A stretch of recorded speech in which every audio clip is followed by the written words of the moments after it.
Hola amigos de Contexto.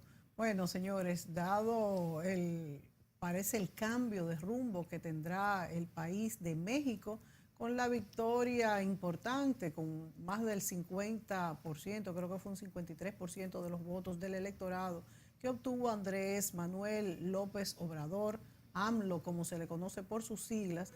Hemos decidido hoy hablar de cuál será el rumbo que tomará ese país, ese importante país de Latinoamérica, con bueno, una parte después de Brasil, la más importante en población, pues cómo influirá en la región este cambio con un país cansado de tanta violencia, tanta corrupción y un electorado que decidió por AMLO, como se le conoce allá, pues creyendo o poniendo todas sus esperanzas en que mejorará la corrupción, tanto gubernamental como en el país entero. México es un país que la verdad es que se ha debatido entre las promesas y las esperanzas de que va a mejorar la política y la sociedad, y no se ha conseguido. Hemos visto que el partido, el PRI, se instaló durante 71 años hasta el advenimiento de Vicente Fox, que se dice que tampoco, del partido del PAN, que tampoco parece que cumplió con las expectativas, aunque también se votó masivamente. Fijémonos que nada más duró un solo periodo de 6 años, como es en México, pero ¿Quién? ahora Vicente Fox. Es que nada más es un periodo que se puede Sí, Sí, eso fue lo que dijo. sí, que nada más, bueno, sí, él dice que no se puede reelegir. No. Nada más duró un periodo, pero que lo que me referí, y está bien la corrección de Julio, es que el PAN no continuó. ¿O fue el PAN? Sí, Sí, el PAN continuó con Felipe continuó con Calderón. Felipe, sí, Sí, sí, sí, sí, sí, sí, sí, el PAN sí. continuó, pero duró 12 años, duró el El PAN. PAN, Sí. El sí. PAN duró 12 años, exacto, pero de nuevo vino el PRI, ahora con este gobierno que se ha criticado por corrupción de Nieto, de Peña Nieto, y pues ya se dice que la población no puede más, que está harta y ha puesto todas sus esperanzas en este nuevo candidato, que no es ni tan nuevo porque ya se había candidateado 3 veces, fue la tercera vez que se candidateó, pero hay una diferencia también que ha sido lo que le ha dado el triunfo, y es que López Obrador en este caso ha hecho muchas alianzas con partidos, de hecho antes no amigos, no con el mismo rumbo. Ahora ha sido un gobierno de consolidación. Su partido Morena se ha aliado también con dos otros partidos más que no son de izquierdas, de centro izquierda, sino de centro y también de derecha. Y todo eso hace que pues el electorado que haya votado por López Obrador sea muy variado y estén esperando cosas, bueno, que no sabemos en realidad si se van a dar, pero los indicios hasta ahora han sido buenos. Bueno, la victoria de López Obrador eh, en México, en las pasadas elecciones, realmente pone de relieve el cansancio de la población mexicana con lo que han sido hasta ahora sus políticos tradicionales.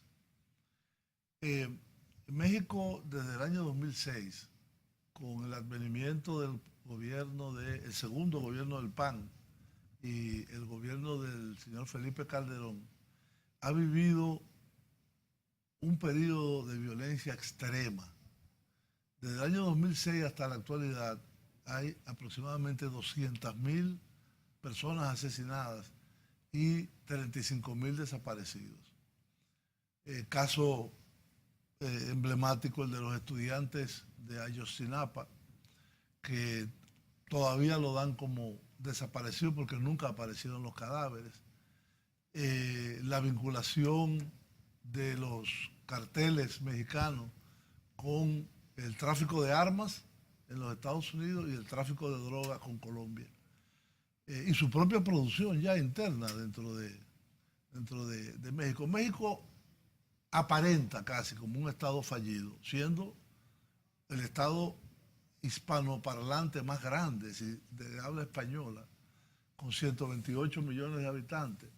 Un país que en la historia de América Latina ha sido fundamental por su influencia cultural, por su influencia política, por sus procesos académicos que han sido extendidos en toda América Latina y además por ser el único país latinoamericano donde hay frontera física con los Estados Unidos. Y no una pequeña frontera física, sino 3.100 kilómetros de frontera física. Para analizar el alcance del triunfo de López Obrador, hemos invitado al amigo Iván Obando, que además de tener su función de director local de la Facultad Latinoamericana de Ciencias Sociales, vivió en México durante un tiempo en un organismo internacional, en el ALCA era. Secretaría del ALCA. La Secretaría del ALCA. Y por lo tanto tuvo la oportunidad no solamente de conocer de forma libresca la realidad de México, sino de vivirla. Vivir 2 años en un país como México es realmente importante. México desde el año 1988, con el advenimiento del gobierno de Salinas de Gortari, y todo el cambio que implicó en términos de la inserción de México en el mundo y del aparato productivo mexicano con las reformas neoliberales implementadas de privatización, de integración con los Estados Unidos a través del TLC, el Tratado de Libre Comercio, o NAFTA por sus siglas en inglés, ha tenido una transformación negativa, a mi entender, porque ha incrementado la violencia, ha incrementado la desigualdad, toda la agricultura tradicional de los ejidos, ejidatarias, ha desaparecido. El comercio se ha transformado en un comercio prácticamente norteamericano. México es como una fábrica trasera de los Estados Unidos.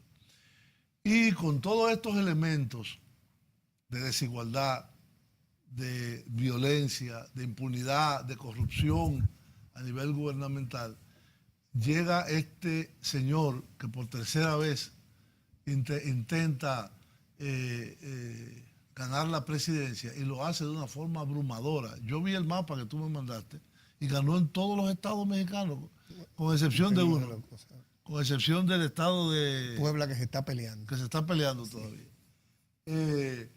Entonces es realmente increíble. México casi nunca se ganaba por más de la mitad de los votos, y ganó con un 53.8% de la votación, casi 54%, en la cual no le quedó más a sus adversarios, que regularmente hacían trampas, hacían líos. A él le robaron una elección en una ocasión, por lo menos una certificada. No le quedó más que reconocerlo y aceptar el triunfo de esta nueva visión de México. Ahora, México tiene muchos problemas por delante, Iván. El problema de la violencia. Yo estaba leyendo algunas de las propuestas que tiene el equipo de López Obrador con relación a pacificar el país. El tema de la relación con los Estados Unidos. El tema de la desigualdad interna, de que la pobreza y las desigualdades salariales son extremas, y por lo tanto de la emigración de esos casi 18 millones de mexicanos de los Estados Unidos. ¿Cuál es tu visión de qué puede hacer y qué va a hacer, y cuál será su influencia en Latinoamérica, por lo tanto, ya que tanto se ha hablado del fin del periodo progresista en América Latina? Bueno, gracias Mónica, gracias Julio por esta nueva invitación. Mira, la verdad es que la elección de López Obrador abre, por un lado, muchas esperanzas, pero por otro lado también muchas preguntas, muchos cuestionamientos, muchas dudas.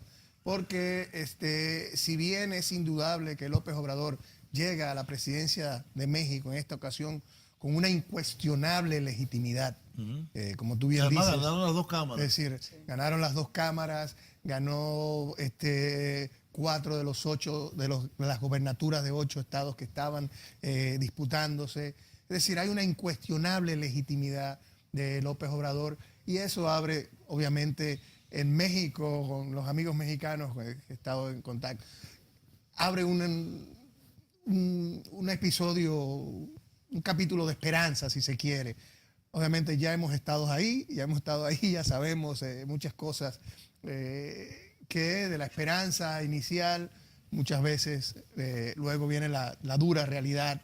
Pero bueno, se vive un nivel de efervescencia porque fueron 30 millones de votos realmente. Y como tú dijiste, López Obrador, como planteó Mónica, no es nuevo en la política mexicana. No. Es una hechura del PRI. Viene originalmente del PRI, luego pasó al PRD. Con el PRD ganó unas elecciones muy cuestionadas en el 2006, que fueron muy cuestionadas y que finalmente dio como triunfadora al presidente Felipe Calderón, pero que eso llevó a meses de ocupación del Zócalo y de la Avenida meses. Reforma, y donde él se juramentó como el presidente legítimo de México y formó todo un... Entonces, es un personaje harto conocido. Dicen que es el político más conocido, ¿no? Sí, bueno, fue jefe de gobierno del entonces Distrito Federal, hoy se llama Ciudad de México, durante 6 años, y su gestión tuvo más luces que sombras, si se quiere. Sí. Es decir, hubo muchos gastos, un fuerte gasto social. Se le acusa de que incrementó el déficit, pero tampoco fue un incremento desmedido. Entonces, realmente el balance de la gestión como jefe de gobierno de la capital de México, que son 21 millones de habitantes, es decir, es un país. Sí. Es un país. Sí. Entonces, eso nos arroja ciertas luces. ¿Qué esperar de López Obrador?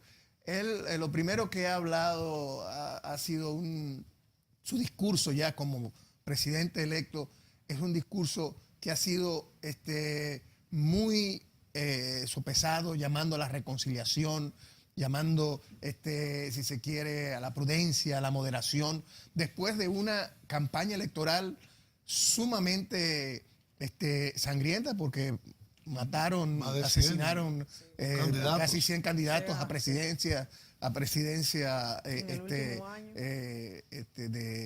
locales, de alcaldía, presidentes de alcaldía, ese tipo de cosas, candidatos, etcétera. Y además donde hubo también una férrea campaña en contra de López Obrador, sacando el cuco de Chávez para México. Obviamente no funcionó porque México está muy lejos de Venezuela, no se pudo replicar la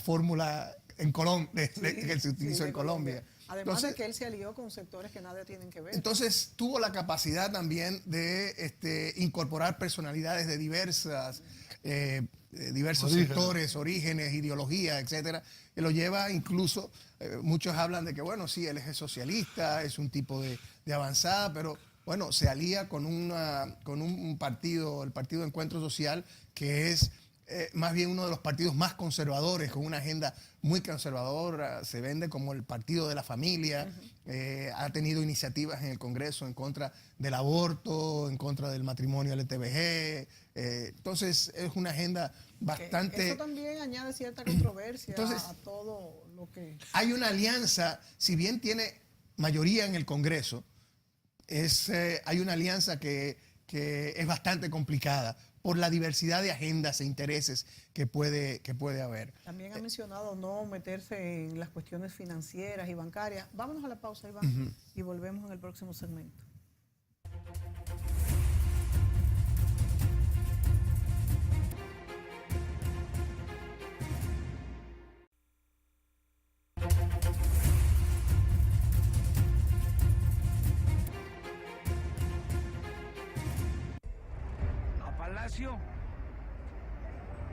O a la chingada.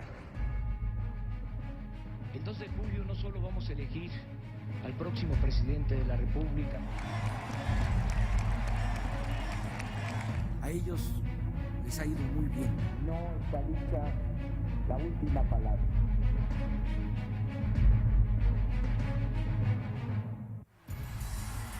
A sus 64 años, Andrés Manuel López Obrador ha competido 3 veces por la presidencia de México. Yo deseo que sea la última campaña en la que participo en mi vida. Nació el 13 de noviembre de 1953 en Tepetitán, Macuspana. Estudió en la Facultad de Ciencias Políticas de la Universidad Nacional Autónoma de México. Ahí conoció al poeta Carlos Pellicer, quien se convirtió en su maestro. ¿Saben cuál fue mi primer trabajo después de que salí de la universidad? Fui director del Instituto Nacional Indigenista en Tabasco, 6 años. Hace 30 años sufrió su primera derrota política en Tabasco como candidato a la gubernatura del Frente Democrático Nacional. Al año siguiente, en 1989, fundó el PRD en Tabasco. En 1991 encabezó el llamado Éxodo por la Democracia y tras recorrer 1090 kilómetros llegó a la Ciudad de México el 11 de enero de 1992. De 2000 a 2005 fue jefe de gobierno de la Ciudad de México y enfrentó un intento de desafuero que parecía una estrategia para evitar que apareciera en la boleta electoral como candidato presidencial en 2006. Ahora resulta que en el país de la impunidad, en el país del FOAPROA, de los amigos de Fox, del Pemex Gay y otros latrocinios cometidos, a mí me van a desaforar, me van a encarcelar y me van a despojar de mis derechos políticos por haber intentado abrir una calle para comunicar un hospital. Con el PRD, en 2006, perdió sus primeras elecciones presidenciales por una diferencia de 0.56%. Denunció un fraude e instaló un plantón en el Zócalo capitalino y en Paseo de la Reforma durante casi 3 meses, hasta que el Tribunal Electoral del Poder Judicial de la Federación calificó la elección. Usó el lema voto por voto, casilla por casilla, pero él no tenía el 100% de las boletas en su poder. Que nos quedemos aquí, en asamblea permanente, hasta que resuelva el tribunal. En 2012 fue su segunda derrota, también como candidato del PRD. Ahora llega el 1 de julio de 2018 con un nuevo movimiento que fundó en 2014, el Movimiento de Regeneración Nacional. Ha hecho campaña durante 12 años, recorriendo cada rincón del país y ha dejado su experiencia en 14 libros de su autoría. Con imágenes de Jonathan Sánchez.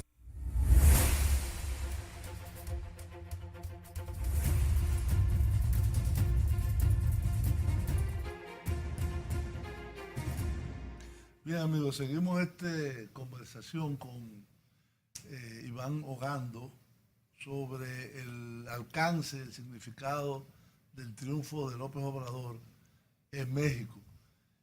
Ahí veíamos un video de quién es, sus orígenes políticos, etc. López Obrador, como yo diría casi todos los mexicanos, vienen del PRI. Sí. Me acuerdo de un caricaturista que se llamaba Chumi Chumes, ¿te acuerdas? Sí, que sí, sí. Chumi Chumes. Firmaba el único mexicano que no es del PRI.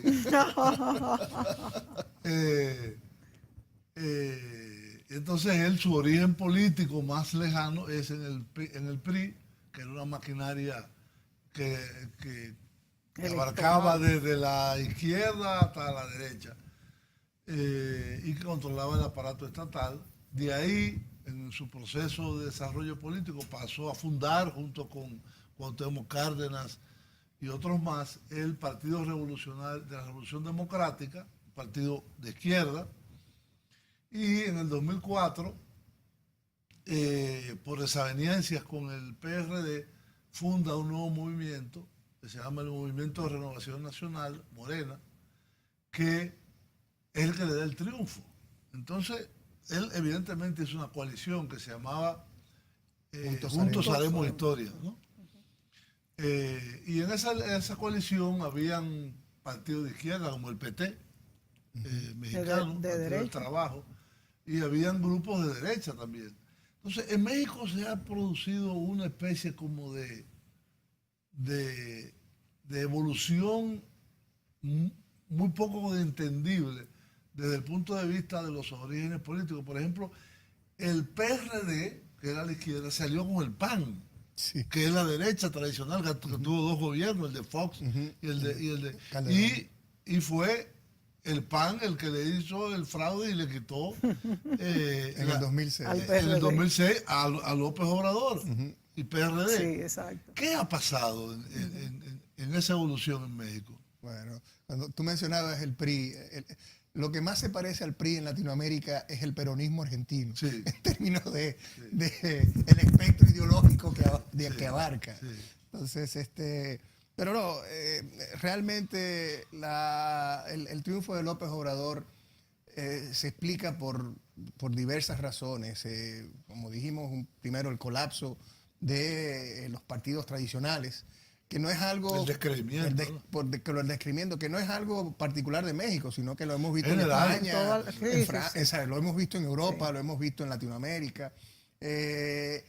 Hubo, obviamente, un voto de rechazo a Peña Nieto y a todo ese establishment político tradicional, pero también ahí hubo un fuerte apoyo a la credibilidad de López Obrador.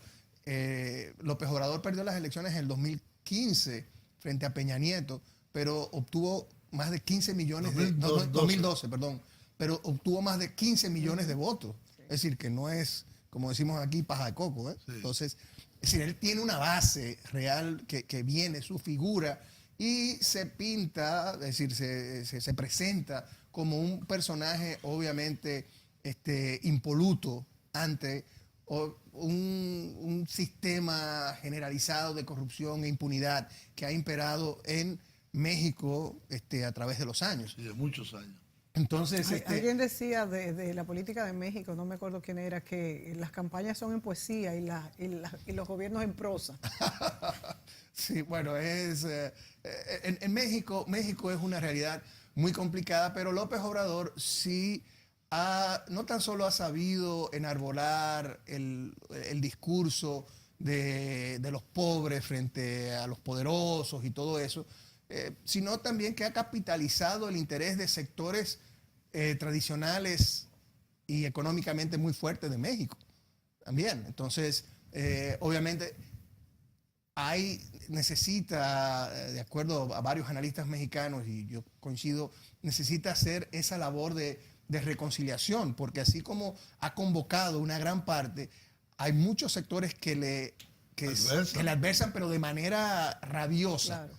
Ahora bien, a los pocos días de haber ganado, los 3 o 4 días, ya la Confederación Patronal Mexicana se reunió con la Confederación Patronal Mexicana. Carlos Slim, con el que tuvo un intercambio, si se quiere, en abril pasado a raíz del nuevo aeropuerto internacional de México, le extendió también una flor de origo. Entonces está en ese proceso de reconciliación porque entienden que hay que apostar porque lo haga bien, porque real y efectivamente la otra opción, el único sector paradójicamente que no se ha entusiasmado con la victoria de López Obrador es un sector de izquierda, que es el Ejército Zapatista de Liberación Nacional. Porque dicen que se alió con grupos de derecha. Sí, dicen que, bueno, López Obrador va a hacer más de lo mismo, Entonces, yo no creo particularmente que López Obrador, a pesar de todas las acusaciones de ser un candidato de izquierda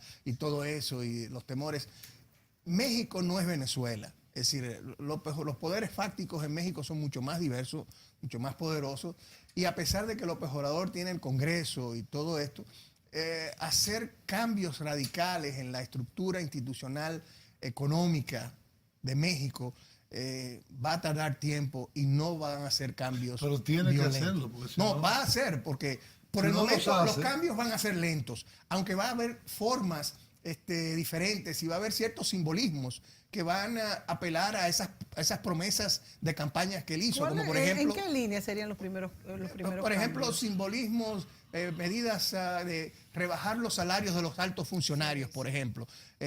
No voy a vivir en Los Pinos. Bueno, lo dijo, que no, Pero que yo te va voy a a decir vender- algo, yo te voy a decir algo. Tú has vivido en México, yo he ido muchísimas veces a México. Y la verdad es que el Palacio Nacional es el que está en el Zócalo. Bueno, sí. Pero el presidente normalmente residencia- no va. La residencia oficial es Pero en es Los su Pinos oficina. y de ahí despacha. Sí. Lo Él que no- pasa es que la oficina del Zócalo obviamente es en el centro de México y llegar... Muy popular, la zona, etc. No, llegar el centro de México es caótico. Pero ellos harán algo para que se pueda llegar. Entonces, esa es una simbología.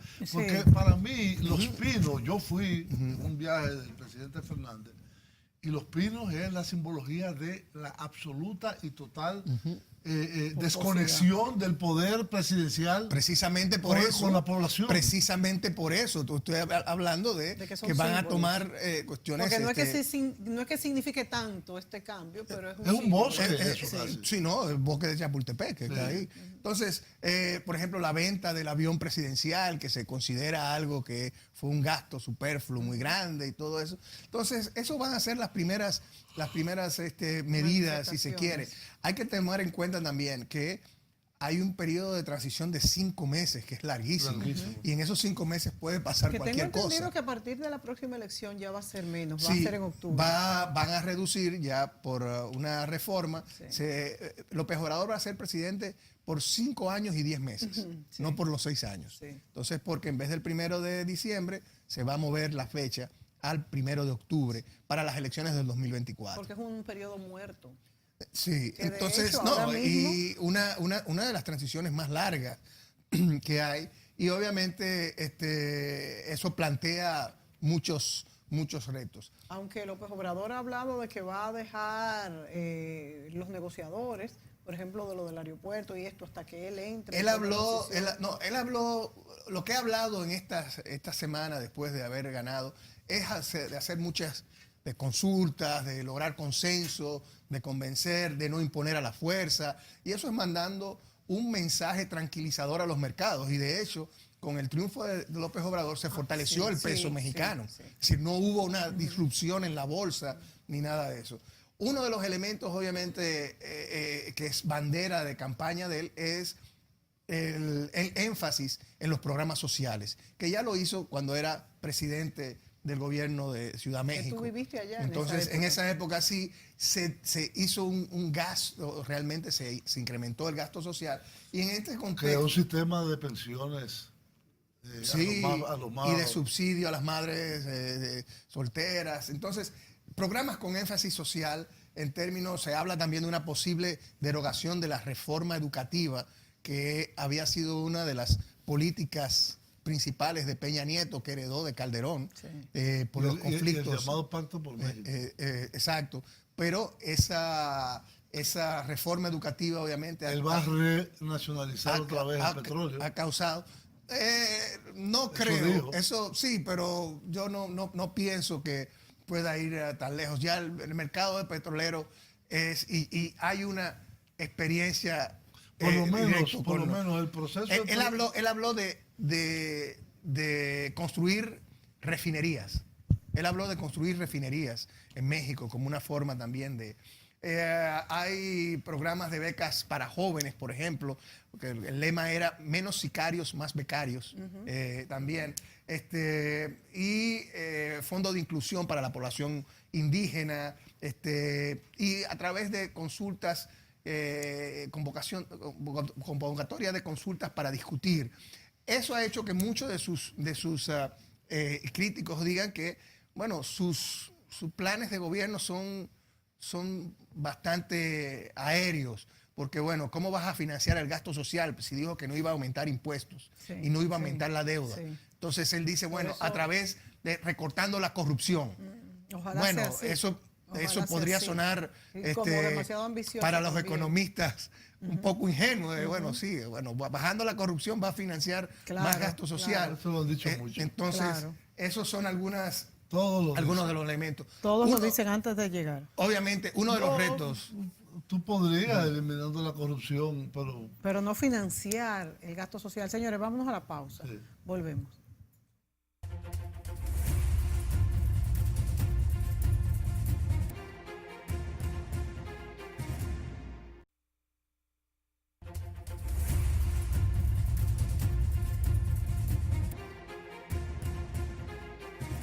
Este será el gabinete de AMLO. Andrés Manuel López Obrador, el candidato de Morena y quien es el favorito de acuerdo a las encuestas para convertirse en el nuevo presidente, es el único que ha dado a conocer a su equipo de trabajo. Lo hizo desde el pasado 12 de diciembre y en ese mismo evento indicó que las secretarías de su gobierno estarán distribuidas por todo México, algo nunca antes visto. El tabasqueño señaló, se trata de 8 mujeres y 8 hombres, caracterizados en su conjunto por su independencia de criterio, su alto nivel de preparación, experiencia y su honestidad. Gobernación. Será la primera mujer que ocupe la Secretaría de Gobernación.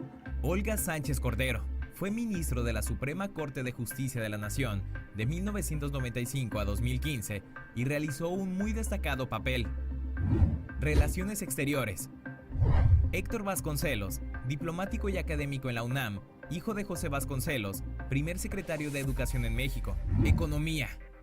Graciela Márquez Colín, doctora en Historia Económica por la Universidad de Harvard e investigadora en el Colegio de México. Hacienda. Carlos Manuel Ursúa Macías, doctor en Economía por la Universidad de Wisconsin, académico, consultor en Comercio Internacional y exsecretario de Finanzas del Gobierno del Distrito Federal en el periodo 2000-2003, durante el gobierno de AMLO. Energía. Rocío Nalé García, ingeniera química con especialidad en petroquímica, exfuncionaria en Pemex, coordinadora del grupo parlamentario de Morena en la Cámara de Diputados. Agricultura, ganadería, desarrollo rural, pesca y alimentación. Zagarpa. Víctor Villalobos, director general del Instituto Interamericano de Cooperación para la Agricultura, ICA, con sede en Costa Rica. Ex subsecretario de Recursos Naturales en la Semarnat y ex subsecretario de Agricultura en la Zagarpa. Trabajo y Previsión Social. Luisa María Alcalde, abogada con maestría en Derecho por la Universidad de California en Berkeley, exdiputada federal. Educación Pública.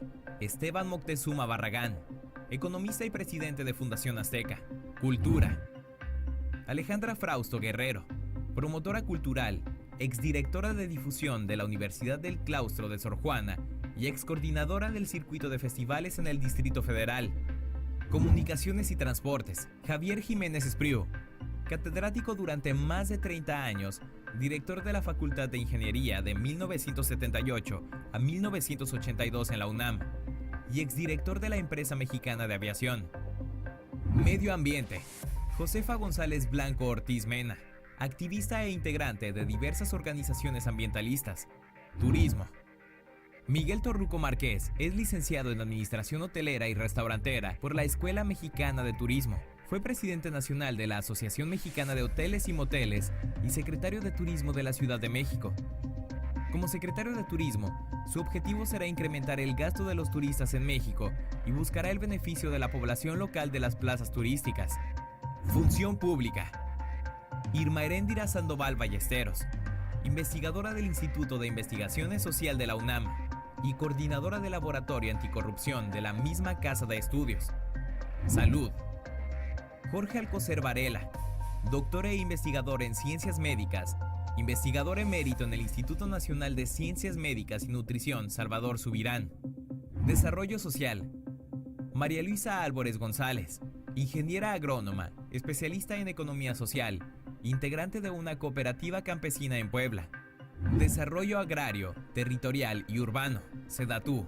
Román Guillermo Meyer Falcón, arquitecto por el TEC de Monterrey y maestro en gestión urbana por la Universidad Politécnica de Cataluña, hijo del académico Lorenzo Meyer. Cuando la gente se une, no hay rival grande. Hoy no solo AMLO hizo historia, hoy la nación entera tomó las riendas de su propio futuro y nunca más dejarán que los malditos corruptos saqueen los recursos de la nación. Pero AMLO no podrá solo. El verdadero cambio está en nosotros. El cambio está en trabajar todos los días. El cambio está en dejar de dar mordidas. El cambio está en estudiar más y quejarte menos. El cambio está en ti, hermano. Levántate cada mañana y da lo mejor de ti. Finalmente murió el mal gobierno. Comparte este video y únete a los mexicanos.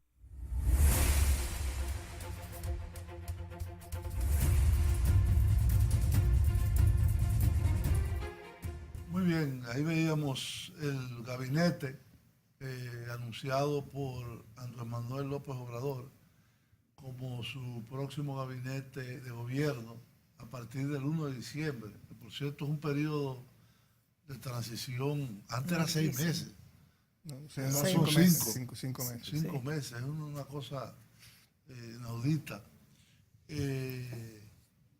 Entonces, los retos con Estados Unidos. Mira, una cosa, ahí se enunciaba que era Vasconcelos, que era originalmente el candidato a ser ministro de Relaciones Exteriores, canciller, Sí. secretario de Relaciones Exteriores, en México es secretarías, de Relaciones Exteriores, no es Vasconcelos. Vasconcelos ganó una senaduría, entonces va a ser senador, y quien va, el designado para la posición de canciller de México es Marcelo Ebrard, que fue también jefe de gobierno de Ciudad México durante el 2006 al 2012. Después de él. Sí, después de él. Entonces, y ya han habido conversaciones para tener una primera reunión entre Peña Nieto, López Obrador, Marcelo Ebrard, el actual canciller mexicano, y Mike Pompeo, el secretario de Estado norteamericano. Liberal americano. Ahora el 13 de julio, tentativamente, leí en el fin de semana. Sí. Entonces, obviamente, como se dice en México, pobre México, tan lejos de Dios, tan cerca de Estados Unidos. Estados Unidos es una realidad con la cual obviamente va a tener que lidiar cualquier presidente de México, claro, porque 80% de las exportaciones, el comercio exterior mexicano depende de Estados Unidos. Aunque México es muy importante para Estados Unidos también. Sí. México es el segundo destino de las exportaciones norteamericanas y el tercer, en términos de origen, el tercer proveedor de importaciones norteamericanas. Entonces, hay un cierto balance, no es todo en contra de México. El actual presidente de los Estados Unidos tiene obsesión con México. Pero López Obrador ha tenido la virtud de ser bastante moderado y comedido. ¿Tú crees que eso da rédito con ese señor? Bueno, no se sabe. La verdad, no se sabe. No, pero la verdad, ser moderado. Oye, hasta ahora con Trump, nada se puede hacer un pronóstico. O sea, el único que ha tenido éxito es Kim Jong-un. Y bueno. Putin.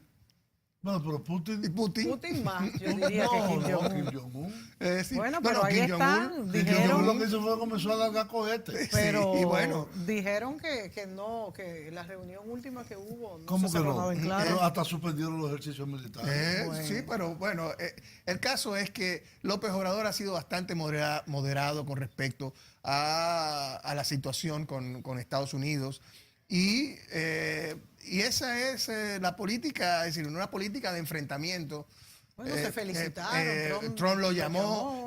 Él habló de invitar a Trump a la toma de posesión. Pero esas son palabras.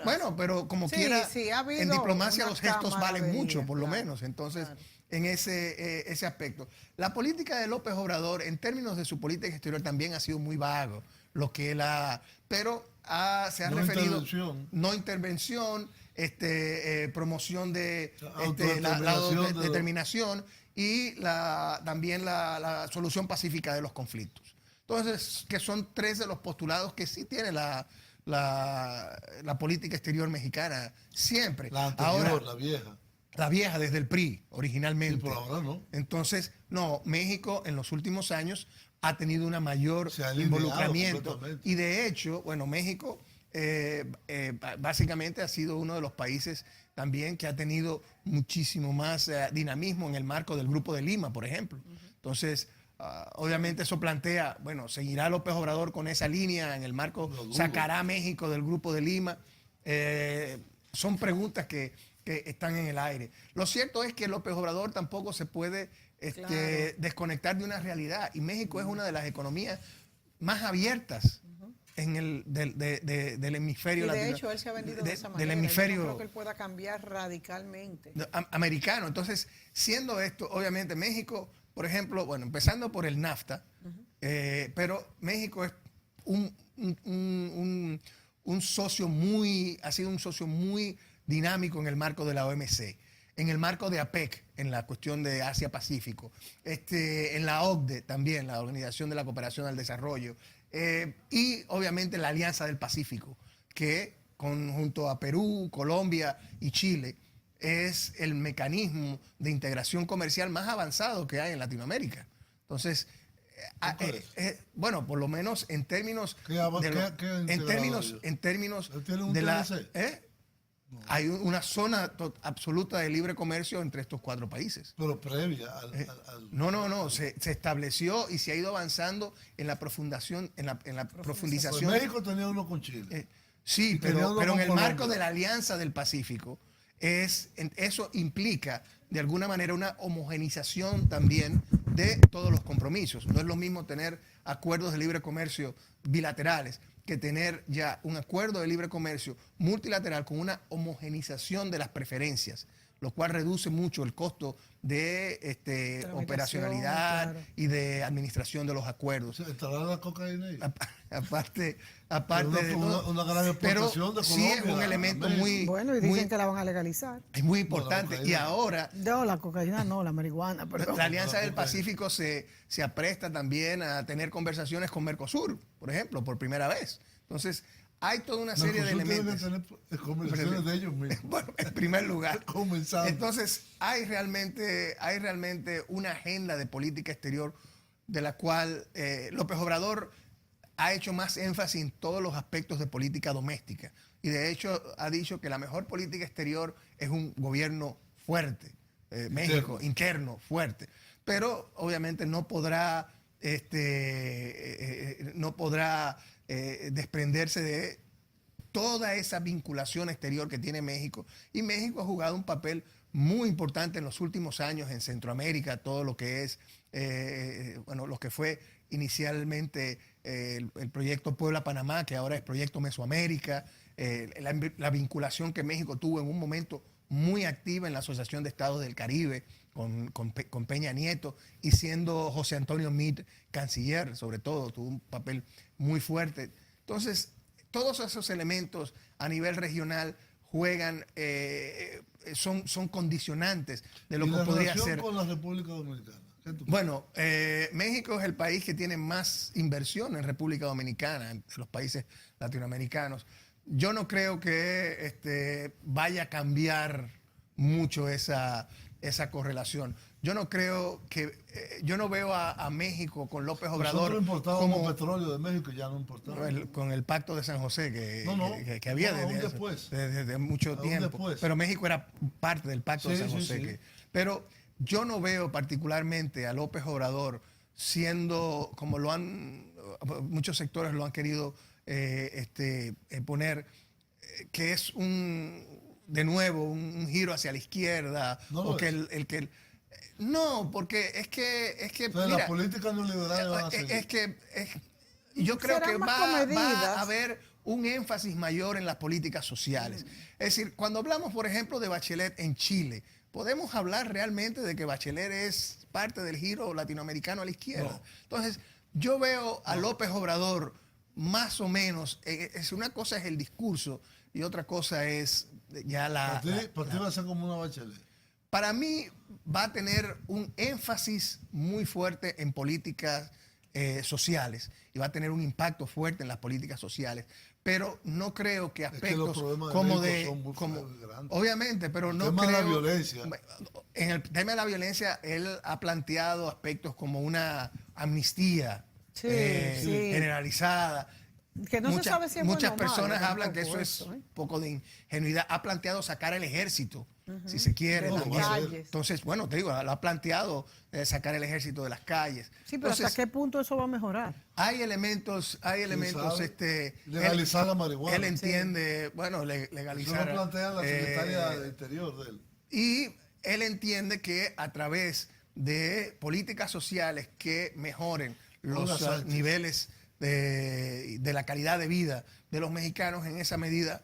Podría, pero eso es a largo plazo. Eso es a muy largo plazo. Eso es a largo plazo. Entonces, a muy largo plazo. hay y elementos. México necesita una intervención rápida. Obviamente, él está heredando. Porque inclusive se va a desgastar. Pero continuar la política que abrió Calderón. De militarización. De militarizar el país, de la guerra abierta.